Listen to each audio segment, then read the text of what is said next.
ನಮಸ್ಕಾರ ಪ್ರಿಯ ಪ್ರೇಕ್ಷಕ ಮಿತ್ರರೇ, ಸಿಂಹರಾಶಿಯ 2025ರ ಒಂದು ಫಲಾನುಫಲಗಳು ಏನಿದೆ ಅಂಜನದ ಭವಿಷ್ಯದ ಮೂಲಕ ನೋಡಿ. ಈ ವಿಡಿಯೋನ ಕಂಪ್ಲೀಟ್ ಆಗಿ ನೋಡಿ, ಇದರ ಒಂದು ಮಾಹಿತಿ ನಿಮಗೆ ಗೊತ್ತಾಗುತ್ತೆ. ನೀವು ವಿಶೇಷವಾಗಿ ಬಹಳಷ್ಟು ಕಷ್ಟಗಳನ್ನು ಎದುರಿಸ್ಕೊಂಡು ಬಂದಿರ್ತೀರ ಈ 2024ರಲ್ಲಿ. ಆದರೆ 2025ರಲ್ಲಿ ನಿಮಗೆ ರಾಜಯೋಗ ಪ್ರಾರಂಭವಾಗುತ್ತದೆ, ಅದು ಕೂಡ ಗುರುವಿನ ಅನುಗ್ರಹ. ಅದು ಯಾವ ರೀತಿಯಲ್ಲಿ ಫಲಗಳಿದೆ, ಏನೇನು ಫಲಗಳಿದೆ ಎಂಬುದನ್ನು ಈ ವಿಡಿಯೋದಲ್ಲಿ ನಾನು ನಿಮಗೆ ತಿಳಿಸ್ಕೊಡ್ತೀನಿ. ವಿಡಿಯೋಗೊಂದು ಲೈಕನ್ನು ಕೊಡಿ ಹಾಗೂ ಶೇರನ್ನು ಮಾಡಿ ಹಾಗೂ ನಮ್ಮ ಆಸ್ಟ್ರಾಲಜಿ ಕನ್ನಡ ಯೂಟ್ಯೂಬ್ ಚಾನಲನ್ನು ಸಬ್ಸ್ಕ್ರೈಬ್ ಮಾಡಿ. ನೋಡಿ, ಯಾವತ್ತಿಗೂ ಕೂಡ ಅಷ್ಟೇ ಸಿಂಹರಾಶಿಯವರು ತಾಳ್ಮೆಯ ಸ್ವಭಾವ ಆಗಿರ್ತಕ್ಕಂಥದ್ದು ಮತ್ತು ಕೆಲಸದಲ್ಲಿ ಬಹಳಷ್ಟು ನಿಷ್ಠಾವಂತ ವ್ಯಕ್ತಿಗಳು ಮತ್ತು ಮಾಡುವಂತಹ ಕೆಲಸದಲ್ಲಿ ಸಾಕಷ್ಟು ಶ್ರದ್ಧಾ ಮತ್ತು ಭಕ್ತಿಪೂರ್ವಕವಾಗಿ ಕೆಲಸವನ್ನು ಮಾಡುವಂತಹ ವ್ಯಕ್ತಿತ್ವ ನಿಮ್ಮ ಮೇಲೆ ಇರ್ತಕ್ಕಂಥದ್ದು. ನೋಡಿ, ವರ್ಷದ ಪ್ರಾರಂಭದಲ್ಲಿ ಅಂದರೆ ಮಾರ್ಚ್ನ ನಂತರ ನಿಮಗೆ ವಿಶೇಷವಾದಂತಹ ಒಂದು ಫಲಿತಾಂಶವನ್ನು ಕಾಣುವಂತಹ ಸಾಧ್ಯತೆಯು ಕೂಡ ಇರ್ತಕ್ಕಂಥದ್ದು. ನೀವು ಜೀವನದಲ್ಲಿ ಅಂದುಕೊಂಡಂಗೆ ಎಲ್ಲವೂ ಕೂಡ ಸುಖಕರವಾಗಿರ್ತಕ್ಕಂಥದ್ದು ಮತ್ತು ನಿಮ್ಮ ಕೆಲಸಕ್ಕೆ ಯಾವುದೇ ರೀತಿಯಲ್ಲಿ ಅಡೆತಡೆಗಳು ಬರೋದಿಲ್ಲ ಮತ್ತು ನಿಮ್ಮ ಹಣಕಾಸಿನ ವಿಚಾರದಲ್ಲಿ ನೋಡಿದಾಗ ಉತ್ತಮವಾದಂತಹ ಫಲಿತಾಂಶವನ್ನು ಪಡೆದುಕೊಳ್ಳಬಹುದು. ಆರ್ಥಿಕ ಸಮಸ್ಯೆಗಳಿಂದ ಪರಿಹಾರ ಈ ವರ್ಷದಿಂದಲೇ ದೊರೆಯಲಿದೆ.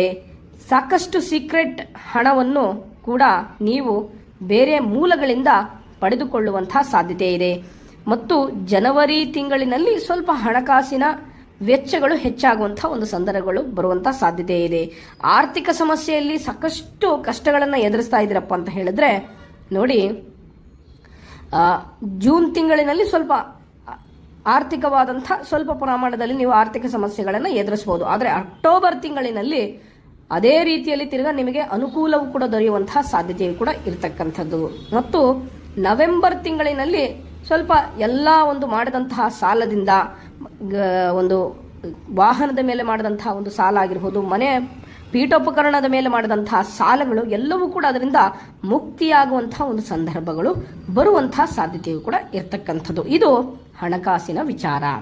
ಇನ್ನು ದಾಂಪತ್ಯ ವಿಚಾರವನ್ನು ನೋಡೋದಾದ್ರೆ ಈ ವರ್ಷದಲ್ಲಿ ನಿಮ್ಮ ದಾಂಪತ್ಯದಲ್ಲಿ ಬಹಳಷ್ಟು ರೀತಿಯಾದಂಥ ಬಹಳಷ್ಟು ಚೆನ್ನಾಗಿರ್ತೀರ. ಪತಿ ಹಾಗೂ ಪತ್ನಿ ಮತ್ತು ಗಂಡ ಹೆಂಡತಿ ನಡುವೆ ಸ್ವಲ್ಪ ವರ್ಷದ ಪ್ರಾರಂಭದಲ್ಲಿ ಅಂದರೆ ಮಾರ್ಚ್ ನಂತರ ನಿಮಗೆ ಸ್ವಲ್ಪ ಆರೋಗ್ಯ ಸಮಸ್ಯೆಗಳನ್ನು ಎದುರಿಸಬೇಕಾಗುತ್ತದೆ. ಒಂದು ಸಣ್ಣ ಪ್ರಮಾಣದಲ್ಲಿ ಆರೋಗ್ಯದ ಸಮಸ್ಯೆಗಳು ಬರುವಂತಹ ಸಾಧ್ಯತೆ ಇದೆ.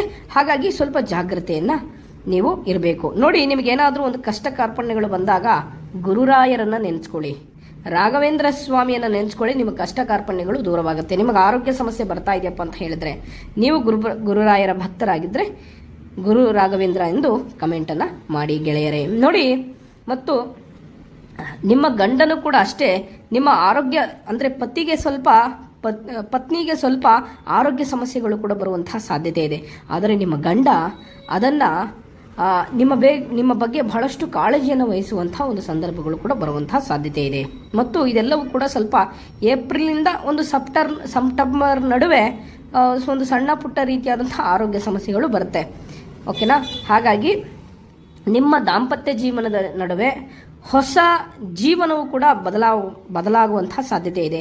ಪತಿ ಪತ್ನಿಯನ್ನು ಸೇರಿಕೊಂಡು ಒಂದು ಒಳ್ಳೆ ಮನೆ ಕಟ್ಟಬೇಕು ಅನ್ನುವಂಥ ಒಂದು ಯೋಜನೆಯನ್ನು ರೂಪಿಸಿಕೊಳ್ಳೋದು ಅಥವಾ ಒಂದು ಒಳ್ಳೆ ಕೆಲಸ ಕಾರ್ಯಗಳನ್ನು ಪ್ರಾರಂಭವನ್ನು ಮಾಡೋದಾಗಿರ್ಬೋದು ಅಥವಾ ಯಾವುದಾದ್ರೂ ಒಂದು ಒಳ್ಳೇದೇನಾದರೂ ಮಾಡಬೇಕು ಅಥವಾ ಮಕ್ಕಳ ಜೀವನೋಪಾಯಕ್ಕೋಸ್ಕರನಾದರೂ ಒಂದು ಆದಾಯವನ್ನು ಮೂಲವನ್ನು ಹುಡುಕಲಿಕ್ಕೆ ಒಂದು ಯೋಜನೆಯನ್ನು ರೂಪಿಸಿಕೊಳ್ಳುವಂತಹ ಸಾಧ್ಯತೆ ಕೂಡ ಇರ್ತಕ್ಕಂಥದ್ದು. ಮತ್ತು ಈ ತಿಂಗಳಿನಲ್ಲಿ ಸ್ವಲ್ಪ ದಾಂಪತ್ಯ ಜೀವನದಲ್ಲಿ ಒಂದು ಡೈವರ್ಸ್ ಲೆವೆಲ್ಗೆ ಏನಾದರೂ ಹೋಗಿದ್ರೆ ಸ್ವಲ್ಪ ಈ ತಿಂಗಳಿನಲ್ಲಿ ಆ ಡೈವರ್ಸ್ ಕ್ಯಾನ್ಸಲ್ ಆಗಿ ಒಂದು ಒಳ್ಳೆಯ ಜೀವನವು ಕೂಡ ಕೂಡಿಕೊಂಡು ಬರುವಂತಹ ಸಾಧ್ಯತೆ ಇದೆ.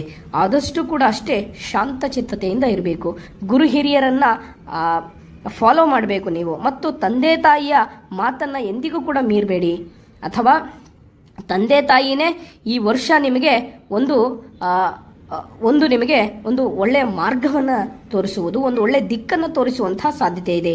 ಎಷ್ಟು ನೀವು ದಾಂಪತ್ಯ ಜೀವನದಲ್ಲಿ ಸುಮ್ಮನೆ ಜಗಳಗಳಾಗ್ತಾ ಇದೆಯಪ್ಪ ಅಂತ ಹೇಳಿದ್ರೆ ಪತಿ ಅಥವಾ ಪತ್ನಿ ಇಬ್ಬರಲ್ಲಿ ಯಾರಾದರೂ ಒಬ್ಬರು ಶಾಂತಚಿತ್ತತೆಯಿಂದ ಇರಬೇಕಾಗತ್ತೆ. ಓಕೆನಾ?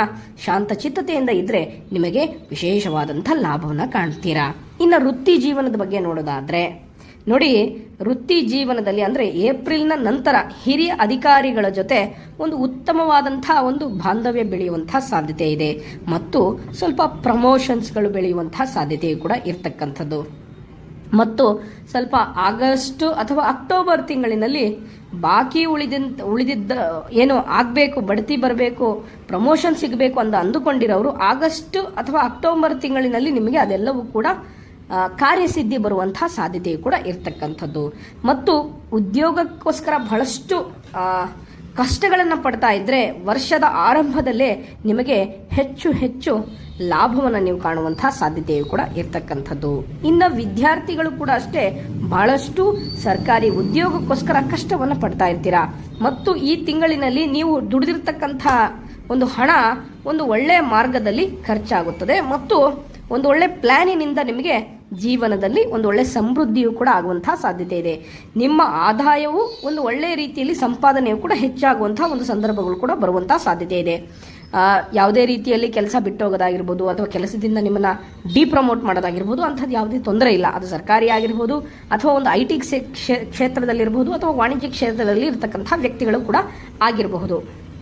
ಹಾಗಾಗಿ ಬಹಳಷ್ಟು ಚೆನ್ನಾಗಿದೆ. ಇನ್ನು ವ್ಯಾಪಾರದ ಬಗ್ಗೆ ನೋಡೋದಾದ್ರೆ ನೋಡಿ, ವ್ಯಾಪಾರಸ್ಥರಿಗೆ ಈ ಎಲೆಕ್ಟ್ರಿಕ್ ಉಪಕರಣಗಳ ವ್ಯವಹಾರವನ್ನು ಮಾಡುವವರಿಗೆ ಬಹಳಷ್ಟು ರೀತಿಯಾದಂಥ ಲಾಭವನ್ನು ಕಾಣುವಂತಹ ಸಾಧ್ಯತೆ ಕೂಡ ಇದೆ. ನಿಮ್ಮ ಜೀವನದಲ್ಲಿ ಆಗಸ್ಟ್ ತಿಂಗಳಿನಲ್ಲಿ ನೋಡಿ, ನೀವು ಸಿಂಹರಾಶಿಯವರು ಆಗಸ್ಟ್ ತಿಂಗಳಿನಲ್ಲಿ ಸಾಕಷ್ಟು ರೀತಿಯಾದಂತಹ ಲಾಭವನ್ನು ನೀವು ಕಾಣುವಂತಹ ಸಾಧ್ಯತೆ ಕೂಡ ಇರತಕ್ಕಂಥದ್ದು. ಎಲೆಕ್ಟ್ರಿಕ್ ಉಪಕರಣಗಳಾಗಿರ್ಬೋದು, ಅಂದರೆ ಬಿಲ್ಡಿಂಗ್ ಪ್ರಾಡಕ್ಟ್ಸ್ಗಳೇನೇನು ಬಿಸ್ನೆಸ್ ಮಾಡ್ತಾ ಇರ್ತೀರಲ್ಲ, ಅಥವಾ ಒಂದು ಸಣ್ಣ ಪ್ರಮಾಣದಲ್ಲಿ ಒಂದು ಕಬ್ಬಿಣಕ್ಕೆ ಸಂಬಂಧಪಟ್ಟಂತಹ ಒಂದು ವ್ಯವಹಾರವನ್ನು ಮಾಡ್ತಾ ಇರಬಹುದಾಗಿರ್ಬೋದು, ಅಥವಾ ಒಂದು ಟ್ರಾವೆಲ್ಸ್ ಬಿಸ್ನೆಸ್ನ ಮಾಡೋರಾಗಿರ್ಬೋದು, ಅಂಥವರಿಗೆ ಉದ್ಯಮದಲ್ಲಿ ಸಾಕಷ್ಟು ರೀತಿಯಾದಂತಹ ಒಂದು ಲಾಭವನ್ನು ಕಾಣುವಂತಹ ಸಾಧ್ಯತೆ ಇದೆ. ಚಿನ್ನ ಹಾಗೂ ಬೆಳ್ಳಿಯ ವರ್ತಕರಿಗೂ ಕೂಡ ವಿಶೇಷ ಲಾಭವನ್ನು ಕಾಣುವಂತಹ ಸಾಧ್ಯತೆಯು ಕೂಡ ಇರ್ತಕ್ಕಂಥದ್ದು. ಮತ್ತು ಷೇರು ಮಾರುಕಟ್ಟೆಯಲ್ಲಿ ಸಂಬಂಧಪಟ್ಟಂತಹ ಟ್ರೇಡಿಂಗ್ಗಳನ್ನು ಮಾಡೋರಿಗಾಗಿರ್ಬೋದು, ಅಂಥವರಿಗೂ ಕೂಡ ವಿಶೇಷ ಲಾಭವನ್ನು ನೀವು ಕಾಣುವಂತಹ ಸಾಧ್ಯತೆ ಇದೆ. ಮತ್ತು ಒಂದು ಒಳ್ಳೆಯ ಮಾರ್ಗ ಹಾಗೂ ಒಂದು ಒಳ್ಳೆಯ ಸಮಯ ಕೂಡ ನಿಮಗೆ ಸಿಗುತ್ತದೆ ಮತ್ತು ಹೊಸ ಹೊಸ ಅವಕಾಶಗಳು ಸಿಗುವಂತಹ ಸಾಧ್ಯತೆ ಇದೆ. ನೀವು ಸಣ್ಣ ಪ್ರಮಾಣದ ಮಾರುಕಟ್ಟೆ ವ್ಯಾಪಾರಸ್ಥರಾಗಿದ್ದರೆ ಹೊಸ ಹೊಸ ಆರ್ಡರ್ಸ್ಗಳು ಬರೋದಾಗಿರ್ಬೋದು, ಹೊಸ ರೀತಿಯಾದಂತಹ ಜೀವನದಲ್ಲಿ ಬದಲಾವಣೆಗಳು ಕೂಡ ಕೂಡಿಕೊಂಡು ಬರುವಂತಹ ಸಾಧ್ಯತೆ ಕೂಡ ಇದೆ. ಮತ್ತು ಖಂಡಿತವಾಗಿಯೂ ಜೀವನದಲ್ಲಿ ಯಶಸ್ಸನ್ನು ಪಡೆದುಕೊಳ್ಳುವಿರಿ. ನಿಮಗೆ ರಾಜಯೋಗ ಪ್ರಾರಂಭವಾಗುವಂತಹ ಸಾಧ್ಯತೆ ಕೂಡ ಇರ್ತಕ್ಕಂಥದ್ದು. ರಾಜಯೋಗ ಪ್ರಾರಂಭವಾಗುವಂತಹ ಸಾಧ್ಯತೆ ಇದೆ. ಇನ್ನು ಲವ್ ಲೈಫ್ ಬಗ್ಗೆ ನೋಡೋದಾದ್ರೆ ನೋಡಿ, ನಿಮ್ಮ ಸಂಗಾತಿಯ ಸ್ವಲ್ಪ ಸಾಮಾನ್ಯ ರೀತಿಯಲ್ಲಿ ಸಣ್ಣ ಪುಟ್ಟ ರೀತಿಯಲ್ಲಿ ಬದಲಾವಣೆಗಳು ಆಗ್ತಾ ಇರ್ತದೆ. ಸ್ವಲ್ಪ ಸಣ್ಣ ಪುಟ್ಟ ರೀತಿಯಾದಂಥ ನಿಮ್ಮ ಮೇಲೆ ಕೋಪವನ್ನು ಪಡ್ಕೋತಾರೆ. ಸ್ವಲ್ಪ ನೀವು ಆದಷ್ಟು ಅದನ್ನು ಕಂಟ್ರೋಲನ್ನು ಮಾಡಲಿಕ್ಕೆ ಪ್ರಯತ್ನವನ್ನು ಪಡಬೇಕು. ಮತ್ತು ಸ್ವಲ್ಪ ನಿಮ್ಮಿಬ್ಬರ ಒಂದು ಬಾಂಧವ್ಯಕ್ಕೆ ನಿಮ್ಮ ರಿಲೇಷನ್ಶಿಪ್ನಲ್ಲಿ ನಿಮ್ಮ ಬಿರುಕು ಮೂಡುವ ಸಾಧ್ಯತೆಯು ಕೂಡ ಇರ್ತಕ್ಕಂಥದ್ದು. ಇದು ಏಪ್ರಿಲ್ ಮತ್ತು ಮೇ ತಿಂಗಳಿನಲ್ಲಿ ನಿಮ್ಮ ರಿಲೇಷನ್ಶಿಪ್ಗೆ, ನಿಮ್ಮ ಲವ್ ಲೈಫ್ ರಿಲೇಷನ್ಶಿಪ್ಗೆ ಸ್ವಲ್ಪ ಕಷ್ಟಗಳನ್ನು ತರುವಂತಹ ಸಾಧ್ಯತೆಯು ಕೂಡ ಇರ್ತಕ್ಕಂಥದ್ದು. ಸ್ವಲ್ಪ ಜಾಗ್ರತೆಯಿಂದ ಇರಬೇಕು. ಮತ್ತು ತಂದೆ ತಾಯಿಯನ್ನ ಒಪ್ಪಿಗೆಯನ್ನು ತೆಗೆದುಕೊಂಡು ವಿವಾಹ ಆಗುವಂಥ ಒಂದು ಸಂದರ್ಭಗಳು ಕೂಡ ಬರುವಂಥ ಸಾಧ್ಯತೆ ಕೂಡ ಇದೆ ಅನ್ನೋದನ್ನು ಇಲ್ಲಿ ಫಲಾನುಫಲಗಳು ಹೇಳ್ತಾ ಇರ್ತಕ್ಕಂಥದ್ದು.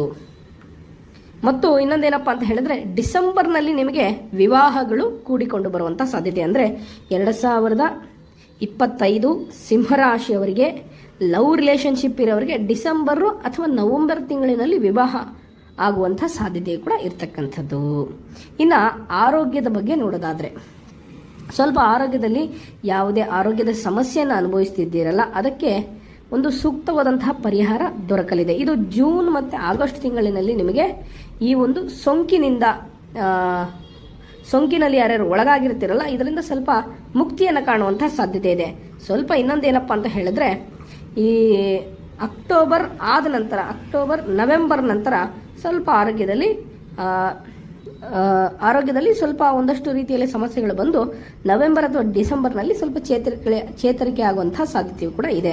ಒಟ್ಟಿನಲ್ಲಿ ನೀವು ಆರೋಗ್ಯದ ಒಂದು ಸ್ಟೇಟಸ್ನ ನೋಡೋದಾದ್ರೆ ಯಾವುದೇ ರೀತಿಯಲ್ಲಿ ತೊಂದರೆ ಇಲ್ಲ. ಆರೋಗ್ಯದಲ್ಲಿ ಸುಖಕರವಾಗಿ ತುಂಬ ಚೆನ್ನಾಗಿ ಇರ್ತೀರಾ ಮತ್ತು ಆರೋಗ್ಯದಲ್ಲಿ ಯಾವುದೇ ರೀತಿಯಾದಂತಹ ತೊಂದರೆ ಇಲ್ಲ. ಈ ವರ್ಷ ಪೂರ್ತಿ ಆರೋಗ್ಯದಲ್ಲಿ ಉತ್ತಮವಾಗಿರ್ತೀರಾ. ನಾನು ಹೇಳಿದಂಥ ಒಂದು ತಿಂಗಳಿನಲ್ಲಿ ನೀವು ಫಾಲೋವನ್ನು ಮಾಡಬೇಕು. ಇನ್ನು ಶಿಕ್ಷಣ ಹೇಗಿರುತ್ತೆ, ನಮ್ಮ ಮಗು ಸಿಂಹರಾಶಿಯಲ್ಲಿ ಓದ್ತಾ ಇದೆ ಗುರುಗಳೇ ಅಂತ ಹೇಳಿದ್ರೆ, ಈ ವರ್ಷದಲ್ಲಿ ನಿಮ್ಮ ಮಗು ಕೂಡ ಉತ್ತಮವಾದಂಥ ಫಲಿತಾಂಶವನ್ನು ಕಾಣುವಂಥ ಸಾಧ್ಯತೆ ಇದೆ. ನೀವೇನಾದರೂ ತುಂಬ ಹೈಯರ್ ಸ್ಟಡೀಸ್ಗಳನ್ನು ವಿದ್ಯಾರ್ಥಿಗಳಾಗಿದ್ದರೆ ಅಂಥವರಿಗೆ ಯಶಸ್ವಿಯಾಗುವಂತಹ ಸಾಧ್ಯತೆ ಇದೆ. ಮತ್ತು ಸ್ಪರ್ಧಾತ್ಮಕ ಪರೀಕ್ಷೆಗಳಲ್ಲಿ ನೀವು ತಯಾರಿಯನ್ನು ಮಾಡಿಕೊಳ್ಳುತ್ತಿದ್ದರೆ ಅವರಿಗೆ ಈ ವರ್ಷ ಅಧ್ಯಯನದಲ್ಲಿ ಯಾವುದೇ ರೀತಿಯಾದಂಥ ತೊಂದರೆ ಇಲ್ಲ, ಅವರಿಗೆ ಯಾವುದೇ ಅಡೆತಡೆಗಳು ಬರುವುದಿಲ್ಲ. ವಿಶೇಷವಾದಂತಹ ಒಂದು ಲಾಭವನ್ನು ನೀವು ಕಾಣುವಂತಹ ಸಾಧ್ಯತೆಯೂ ಕೂಡ ಇದೆ. ನೋಡಿ, ನಿಮ್ಮ ಜೀವನದಲ್ಲಿ ಸಾಕಷ್ಟು ರೀತಿಯಾದಂತಹ ಕಷ್ಟಗಳನ್ನು ಎದುರಿಸ್ತಾ ಇದ್ರಪ್ಪ ಅಂತ, ಹಣಕಾಸು ಆಗಿರ್ಬೋದು, ಒಂದು ಯಾವುದಾದ್ರೂ ಒಂದು ರೀತಿಯಲ್ಲಿ ಮಾನಸಿಕ ಒತ್ತಡ ಆಗಿರ್ಬೋದು, ಗುರು ರಾಘವೇಂದ್ರ ಸ್ವಾಮಿಗಳನ್ನು ಆರಾಧನೆ ಮಾಡಬೇಕು. 2025 ಸಿಂಹರಾಶಿಯವರಿಗೆ ರಾಘವೇಂದ್ರ ಸ್ವಾಮಿಗಳೇ ನಿಮಗೆ ರಕ್ಷಣೆಯನ್ನು ಕೊಡುವುದು. ನೀವು ಗುರು ರಾಘವೇಂದ್ರ ಎಂದು ಕಮೆಂಟ್ ಮಾಡಿ, ನಿಮಗೆ ಶುಭವಾಗುತ್ತೆ. ನನ್ನ ವಿಡಿಯೋನ ಇಲ್ಲಿವರೆಗೂ ನೋಡಿದ್ದಕ್ಕಾಗಿ ತಮಗೆಲ್ಲರಿಗೂ ಧನ್ಯವಾದಗಳು. ಒಳ್ಳೆಯದಾಗಲಿ. ಹರಿ ಓಂ.